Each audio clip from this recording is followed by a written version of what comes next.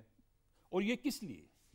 اگر ہندوستان کا دعویٰ دنیا کو یہ ہے کہ کشمیر میں اب سارا نارمل ہو گیا، 5 اگست ٹورزم بھی آ رہا ہے جی، ساری چیزیں آ رہی ہے، دنیا آ رہی ہے، اب دنیا کے ساتھ ایم او یو بھی سائن کر رہے ہیں کشمیر کے حوالے سے. لیکن پھر یہ کیا ہے؟ 10 لاکھ فوجوں کی موجودگی میں مزید فوجیں بھیجنا کشمیر میں مقصد کیا اس کا ہے؟ وجہ صرف یہ ہے کہ کشمیریوں نے نہ کبھی ایکسیپٹ کیا ہے نہ کبھی کریں گے. کشمیری وہی چیز چاہتا ہے جس کو انہوں نے انٹرنیشنل کمیونٹی نے گارنٹی دی ہے، وعدہ کیا ہے کشمیریوں کے ساتھ. اور ہندوستان کے پہلے پرائم منسٹر پنڈت جواہر لال نہرو نے لال چوک میں آ کے کہا کہ ہم کشمیریوں کو وہ حق دیں گے، ہم اس حق کے لیے تب تک لڑیں گے. پہ بلیو نہیں یہ کرتے، کچھ بھی کریں ہم کسی چیز کو قبول نہیں کریں گے. بالکل ٹھیک ہے. یہ تو ایک کشمیری کا رسپانس تھا کہ جی ایسا یہ آ جائے، کچھ بھی آ جائے تو یہ. میں آپ کو ایویم صاحب انوالو کروں گا. ٹیکٹیکلی کیسے دیکھتے ہیں آپ کو انڈیا کی جتنی بھی وہاں پہ اسٹرینتھ ہے، اس کا مطلب ہے فیل ہو چکی ہے کہ انہیں بار بار نئی ایجنسیاں لانی پڑتی ہیں اور بار بار یہ بتانا پڑتا ہے کہ جی اب کیسز ٹھیک ہو جائیں گے، اب ڈسپوزل ٹھیک ہو جائے گا، اب کشمیر کے اندر امن آ جائے گا. بسم اللہ الرحمن الرحیم. آپ نے بڑا جو ہے نا اس کو کینڈیڈلی اس کو پریزنٹ کیا ہے. دیکھیے ہمیں وہاں کا جو پولیٹیکل لینڈسکیپ ہے وہ ہمارے آنریبل ساتھی ہیں، انہوں نے بڑی اچھی طرح بتایا. میں ذرا اس کی جو وہاں پہ ملٹری پرسپیکٹیو ہے یا سیکیورٹی پرسپیکٹیو ہے اس پہ بات کرنا چاہتا ہوں. دیکھیے آلریڈی وہاں پر اگر آپ ایک جو ڈیموگرافکلی جو وہاں مسلم میجورٹی ہے اس کے اوپر ریاست میں آپ دیکھیں کہ تقریباً 8 سے 9 افراد پہ، نہتے افراد پہ ایک مسلح فوجی جو ہے وہ مسلط ہے. پچھلی کئی دہائیوں سے ان کی تعداد بڑھتی جا رہی ہے. بی ایس ایف ہے. پھر ملٹی لیئرڈ جو ہے انٹیلیجنس اور انویسٹیگیشن ایجنسیز ہیں جن میں ان کی فورسز کی، ان کی بی ایس ایف کی اور وفاقی اداروں کی بھی جو ان کی یونین ہے اس کے بھی وہاں پہ پریزنس، وہاں سے فٹ پرنٹ ہمیشہ سے موجود رہے ہیں. تو ان تمام ارینجمنٹ کی صورت میں کسی بھی کانفلکٹ زون میں جب ہم کوئی نئی ارینجمنٹ کرتے ہیں تو اس میں 2 چیزیں ہائی لائٹ ہوتی ہیں. ایک تو یہ ہے کہ جو پہلے آپ نے وہاں پہ ڈپلائمنٹس کی ہیں، جو پہلے آپ نے وہاں پہ انفراسٹرکچر ڈیولپ کیا ہے، آپ اس کی ناکامی کا، اس کی ان ایفیکیسی کا اعتراف کرتے ہیں. دوسری بات یہ ہے کہ جو اسٹرکچر ہے اس کے مطابق اب آپ نے اگر وہاں پہ ایک اسٹیٹ ایجنسی بنائی ہے تو یہ ایکچولی انڈیکیٹ کر رہی ہے کہ آپ کے وہاں پہ لانگ ٹرم اسٹریٹجک جو ہے نا ڈیزائن کیا ہے. آپ کے یہ آپ ایک وہاں پہ ایک ایسی اتھارٹی رکھنا چاہتے ہیں کیونکہ یہ ایک نئی چیز ہوگی. ابھی اس کی بہت زیادہ تفصیلات نہیں آئیں کہ اس کا مینڈیٹ کیا ہوگا اور اس کی کیا پار ہوں گی. اور اگر ان کی پار یہ ہیں کہ جو میں ڈیٹیلز پڑھا تھا سوری ٹو کٹ یو، وہ یہ ہیں کہ جو بھی کیس رجسٹرڈ ہوگا پولیس میں، پولیس تھانے کے اندر، وہاں پہ اس کیس کی جو بھی انٹیمیشن ہے وہ ایس آئی اے کو ہوگی.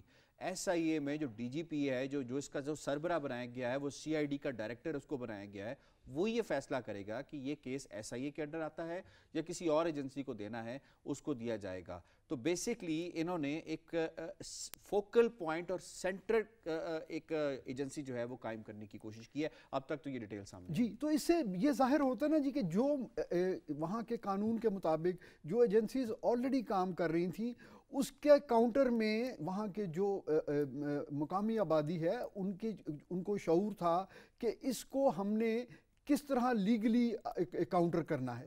اب جب ایک سپرا باڈی وہاں پہ بن جائے گی تو یہ ایک ابہام پیدا ہوگا اور وہ کوئی بھی ایسی ایکٹیویٹی یا کوئی بھی ایسا فرد جس کو وہ ایک عام قانون کے تحت انویسٹیگیٹ نہیں کر سکیں گے اس کو وہ پک کریں گے اور اس کو وہ اس میں لے جائیں گے، وہاں پہ ٹارچر کریں، وہاں پہ ان سے جو بھی ہتھ کنڈے. اور اس سے ایویم صاحب یہ بھی مطلب نکلتا ہے کہ کل آپ کو یہ بھی شوکیس کر سکتے ہیں کشمیری کو، دیکھیں جی یہ تو این آئی اے نے تو نہیں کیا، یہ تو باہر سے کوئی ایجنسی تو نہیں آئی، یہ تو اسٹیٹ کی یا یو ٹی کی اپنی ایجنسی تھی جس نے یہ کام کیا ہے اور جس نے یہ فائنڈنگز کی ہیں تاکہ لوگوں کا ایک ٹرسٹ لینے کی بھی کوشش کی جائے. دیکھیے یہ شاید ممکن نہ ہو کیونکہ انہوں نے اس سے پہلے اگر آپ کو یاد ہو وہاں پہ نئے ریڈیو چینلز انہوں نے لانچ کیے، میڈیا کیمپین کی، لیکن جس جگہ پہ جس سٹیج پہ اب یہ انڈیجنس جو ہے نا مزاحمت کی تحریک پہنچی ہوئی ہے، اس کو ان جو ہے نا یہ آئی واش ہیں، یہ ساری آپٹکس ہیں جو وہ دنیا کو اور اپنے جو ان کے کچھ معتدل لوگ ہیں اگر کچھ بچے ہوئے ہیں تو ان کی سیٹسفیکشن کے لیے یہ اقدامات کر رہے ہیں. ادروائز اس کا مقامی آبادی کبھی بھی، کیونکہ وہ بڑے اپنے ذہن میں کلیئر ہیں. دیکھیے جی وہاں کے جو قبرستان ہیں، وہاں کے جو گھر ہیں جن کے جو ہے نا بریڈ ونرز جو ہیں وہ شہید ہوئے ہیں، وہ لوگ ان چیزوں کے ساتھ ریکنسائل نہیں کر سکتے. اس کا حل وہی ہے جو کہ پارٹیشن کے وقت اور اس کے بعد بھارت کی درخواست پر UN قرارداد کے مطابق جو حل اس وقت طے ہوا تھا، وہ جب تک ہم اس حل کی طرف کوئی پیش قدمی نہیں کرتے، کشمیری کبھی بھی اپنی پوزیشن سے پیچھے نہیں ہٹیں گے. ٹھیک ہے.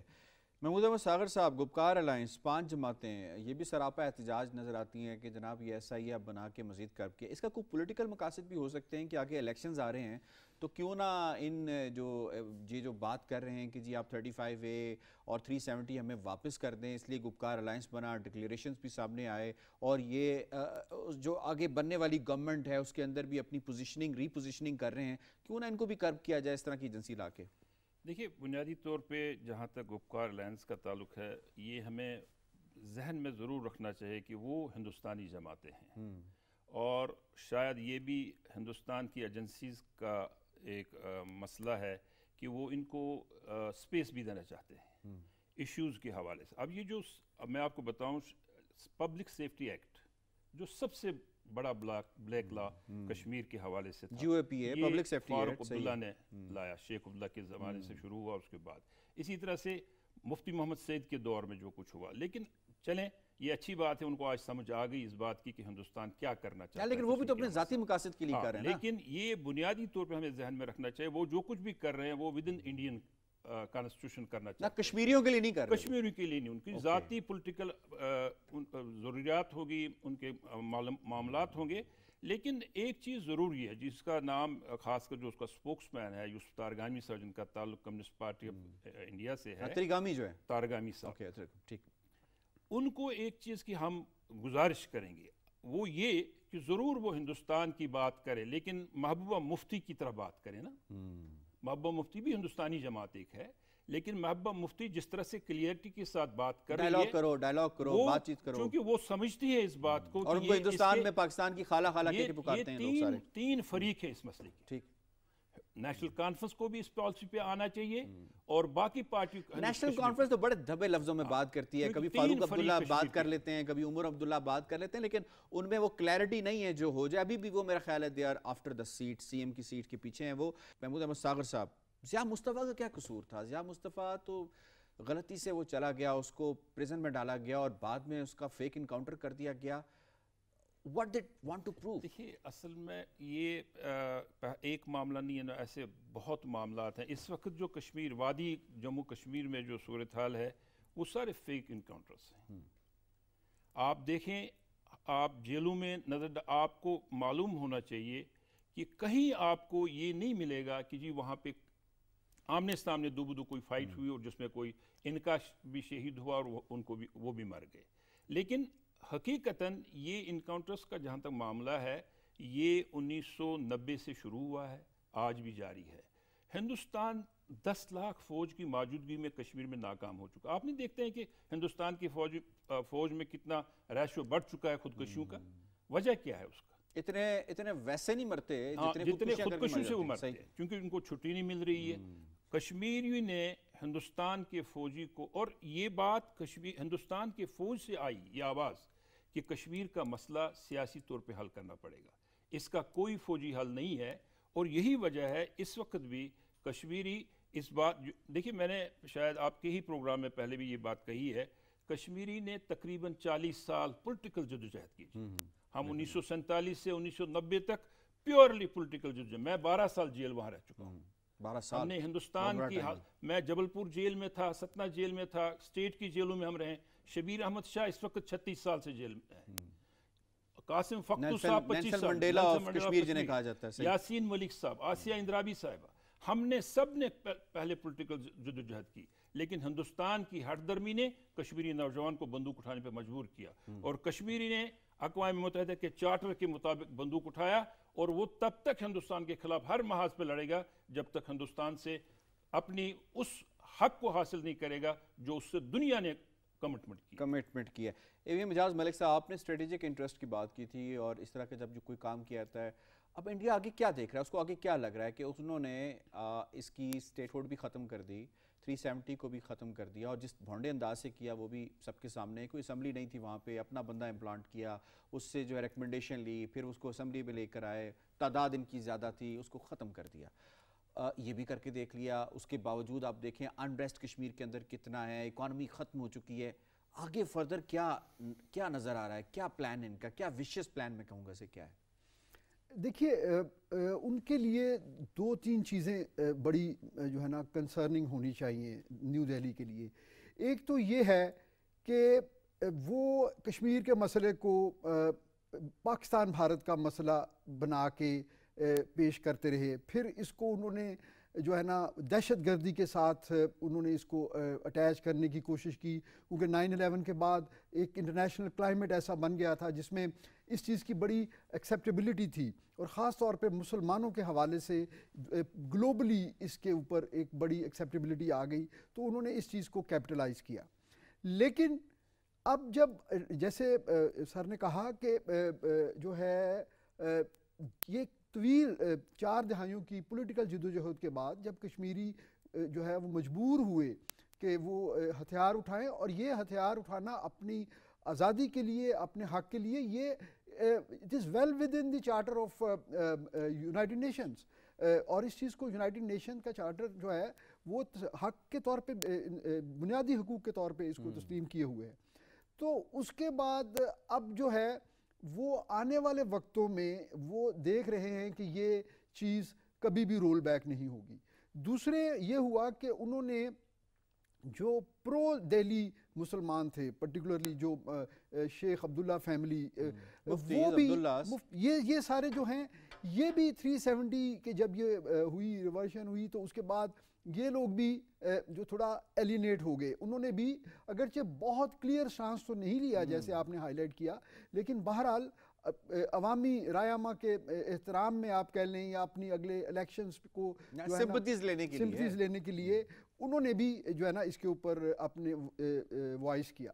تو ان حالات میں وہ آنے والے وقتوں میں اگر کسی سٹیج پہ یہ ہم دوبارہ اس سٹیٹس پہ چلے جاتے ہیں جو ہے 2019 کے جو ہے 5 اگست والے اس سے سٹیٹس پہ چلے جاتے ہیں، تو وہ اس وقت ان کو جو ہے ان کی تھریٹ پرسیپشن میں جو ان کو مشکلات پیش آنے والی ہیں، یہ میرے خیال میں یہ جتنے بھی وہ اقدامات کر رہے ہیں یہ وہ فیوچرسٹک اقدامات بھی ہو سکتے ہیں۔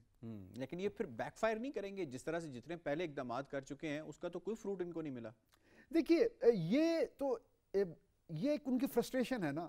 دیکھیے آپ کسی بھی کانفلکٹ میں اپنی فورسز کی امپلائمنٹ جہاں سے سٹارٹ کرتے ہیں، اگر آپ کو اپنے جو اہداف ہیں وہ نہیں ملتے تو آپ گریجولی اپنا رسپانس بڑھاتے چلے جاتے ہیں۔ تو یہ ایک جموں میں ایک کوارڈ کاپٹر کو یہ نہیں روک سکے، اتنی بڑی فورسز ہونے کے باوجود، جو ان کی ایئر فورس کی جو ٹیکنیکل ایریا ہے یا ٹریننگ سینٹر ہے وہاں پہ آ کے اس نے جو کچھ بھی پھینکا، جو بعد میں انہوں نے جو بھی بہانہ بنایا، تو یہ کیا، یہ تو فیلیئرز پہ فیلیئرز کرتے جا رہے ہیں۔ دیکھیے جی، آپ پورے جتنے دنیا میں کانفلکٹس ہوتے ہیں نا، اس میں آپ اگر ہسٹری اٹھا کے دیکھیں تو جہاں پر بھی انڈیجنس پاپولیشن جو ہے وہ آکوپائنگ فورسز کے خلاف ہوتی ہے، لائک ویتنام کو آپ دیکھ لیں، افغانستان کو آپ ریسنٹ ہسٹری میں دیکھ لیں، وہاں پہ جو ہے نہتے فلسطینی جو ہیں وہ کس طرح انہوں نے اپنی جنریشن جو ہیں وہ شہید کروا لی۔ تو یہ اس چیز کو نہیں روکا جا سکتا۔ آپ جو ڈیفائنڈ بارڈرز ہوتے ہیں وہاں پہ تو فورس پروجیکشن اور فورس اپلیکیشن سے آپ کوئی ایک اپنے لیے فتح یا ایک فیس سیونگ اچیو کر سکتے ہیں انڈیجنس پاپولیشن کے خلاف، کیونکہ دیکھیے انڈیجنس پاپولیشن جو ہے یہ گوریلا وارفیئر کی طرح آپریٹ کرتی ہے۔ گاٹ اٹ، بالکل ٹھیک ہے۔ اب میں محمود احمد شاکر صاحب، آپ کو مودی نے ابھی وزٹ کیا انٹرنیشنلی یو کے اندر، اسکاٹ لینڈ میں، گلاسکو کے اندر، اور بڑا اس نے دنیا کو یہ پیغام دینے کی کوشش کی کہ میں ہاؤڈی مودی ہوں، وہی والا جو اس نے امریکہ میں دینے کی کوشش کی تھی، بٹ ریسیپشن وہ نہیں ملی اسے۔ ورلڈ لیڈرز کو پکڑ کے گلے لگانا پڑا. اس سے کیا میسج جاتا ہے کہ دنیا ایٹ لیسٹ اتنا تو سمجھتی ہے ٹھیک ہے اکنامک انٹرسٹ ہیں, امریکہ کے بھی ہیں, ویسٹ کے بھی ہیں, لیکن ہیومن رائٹس کی جہاں بات آتی ہے تو انہیں کچھ نہ کچھ تو اپنی پوزیشننگ چینج کرنی پڑے گی دنیا کو. جی دیکھیے, کشمیر کے بارے میں تو دنیا نے آنکھ بند رکھی ہے, لیکن ہندوستان میں جو کچھ آج کل ہو رہا ہے آپ کے سامنے سارا ہے. یعنی مودی کے ساتھ کھڑے ہونے کا مطلب یہ ہے کہ that you support the human rights violations being done in India. نہیں دیکھیے, ایک تو نا جیسے آپ نے خود کہا کہ زبردستی وہ جفیاں لگانا, جبکہ لوگ کوشش کر رہے تھے کہ دور رہنے سے ان کے سے دور, جو حالات ایسے بنے ہوئے. لیکن دیکھیے بنیادی ان کے ویکسین جو ہے وہ بھی کوئی اتنی ریلائبل نہیں ہے, ملک واپس کر رہے ہیں. حوالے سے دنیا نے ضرور بات کی ہیومن رائٹس کے حوالے سے, مطلب ہیومن رائٹس کمیشن نے ایک بہت بڑی رپورٹ دی جو کشمیر کے حق میں تھی, کشمیریوں کے حق میں تھی. لیکن چونکہ تجارت کا جہاں تک تعلق ہے اس حوالے سے ہندوستان ایک بہت بڑی منڈی ہے جس کے پوری دنیا بدقسمتی سے اس وقت سارا پیٹ سے ہی سوچتی ہے. ڈونٹ یو تھنک یہ ریٹورک اب بہت زیادہ, یہ اس ریٹورک کے اوپر دنیا اب تذبذب کا شکار ہے کہ بھائی ایک طرف ہم اسے منڈی گردان رہے ہیں, اب دوسری طرف یہ کر کیا رہا ہے. خاموشی توڑ دی گئی ہے نا, اب تو کہا جا رہا ہے. اور کشمیر کے ساتھ ساتھ جو ہندوستان میں اس وقت صورتحال بنی ہوئی ہے, دنیا یہ اب کسانوں کا معاملہ دیکھے, اب پچھلے مہینے سے مسلمانوں سے کا معاملہ, کسانوں کا معاملہ, جو پچھلے مہینے میں تریپورہ میں مسلمانوں کے ساتھ کیا گیا ہے, یہ اس چیز سے زیادہ دیر یہ چھپ نہیں سکتے اس کے پیچھے. لیکن ایک چیز ضرور یہ ہمیں خیال رکھنا ہے کہ یہاں پہ کشمیر کے حوالے سے سب سے بڑی ذمہ داری حکومت پاکستان اور پاکستان کے فارن آفس کی ہے, جو ان چیزوں کو لے کے آگے ہائی لائٹ کرے. یہ بہت ضروری ہے.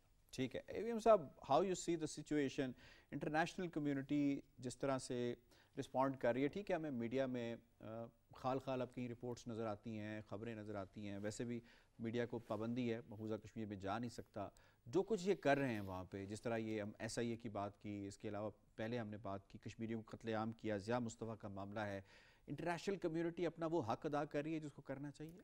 جی بالکل نہیں کر رہی. اگرچہ ہر ملک میں, یورپ میں, UK میں, کینیڈا, امریکہ میں بھی اگرچہ جو سین ایلیمنٹس ہیں سوسائٹی کے, لیکن جو سین ایلیمنٹ ہیں وہ بھی کوئی بہت سلیکٹڈ نہیں ہے کہ وہ جب بات کریں گے تو کسی اور ملک کی بات کر لیں گے, لیکن when it comes to India تو پھر خاموشی اختیار کر لیں گے. دیکھیے جی, ہم وہاں بات تو ہم کہنے کو تو کہتے ہیں کہ وہاں پہ ہیومن رائٹس ہیں اور آزاد پریس ہے, لیکن آزاد پریس جو ہے نا یہ اس طرح وہاں بھی نہیں ہے.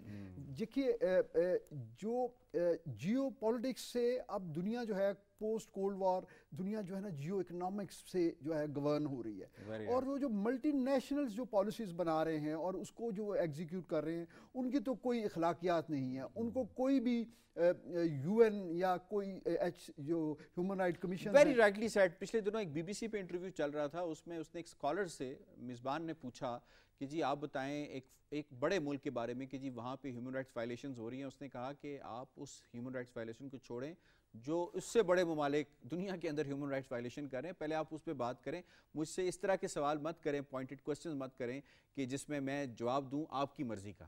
تو یہ اب دنیا اس کو مطلب سمجھ رہی ہے اس چیز کو. جی سمجھ تو رہی ہے, لیکن میں آپ کو اپنے ذاتی تجربے سے بتاتا ہوں کہ ہم لوگ ایک سیمینار میں تھے واشنگٹن میں, اور وہاں پہ ایک بہت بڑا تھنک ٹینک تھا جنہوں نے ہمیں انوائٹ کیا ہوا تھا, اور وہاں پہ یہ بات ہو رہی تھی اور ہم نے ایگزیکٹلی اس مسئلے کو اسی طرح وہاں پہ ہائی لائٹ کیا. لیکن اس کے جو ان کا کاؤنٹر نیریٹو تھا وہ یہ کہتے ہیں کہ جی آپ جو ہے نا اس سب کانٹیننٹ کے تمام ایشوز کو بھارتی پرزم کے تھرو دیکھتے ہیں, جبکہ ہم بھارت کو 1 بلین پلس کی ایک بڑی مارکیٹ دیکھتے ہیں. اور ہماری ڈیموکریسی جو ہے, ہم اپنے جو ہے ملٹی نیشنلز کو اور اپنی جو ہے نا کارپوریشنز کو ہم کسی طرح بھی جو ہے نا روک نہیں سکتے کہ وہ ایک اتنی بڑی ایمرجنگ مارکیٹ اس کو جو ہے وہ نظر انداز کریں. بالکل ٹھیک ہے جی. Rightly said. AVM Ijaz Malik صاحب, آپ کا, محمود احمد ساغر صاحب, آپ دونوں مہمانوں کا بہت شکریہ. آپ نے ڈیٹیل کے ساتھ بتایا کہ SIA ہو, NIA ہو, BSF ہو, CPRF ہو, کچھ بھی ادارہ یہ قائم کرنے کی کوشش کر لیں, جب تک کہ گراس روٹ لیول پہ وہاں پہ کشمیری ان کا ساتھ نہیں دیتے, کشمیری اس کو ریٹیلیٹ کرتے رہتے ہیں, اس طرح کی 100 ایجنسیز لے کے آئیں, یہ کاؤنٹر پروڈکٹیو ہی رہے گا. پروگرام کشمیر میگزین سے اتنا ہی. یاسر رحمان کو دیجیے اجازت. اللہ نگہبان.